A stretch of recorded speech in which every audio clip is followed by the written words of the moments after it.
You asked, how to divide 8,000 by 3 using the long division method. 8 divided by 3 equals 2.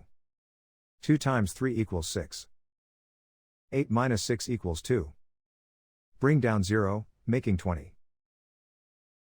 20 divided by 3 equals 6. 6 times 3 equals 18.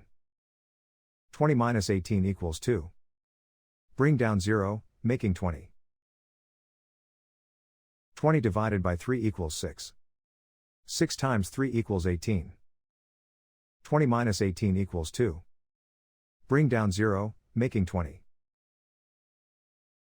20 divided by 3 equals 6. 6 times 3 equals 18. 20 minus 18 equals 2. The remainder is 2. The final result is 2666 remainder 2.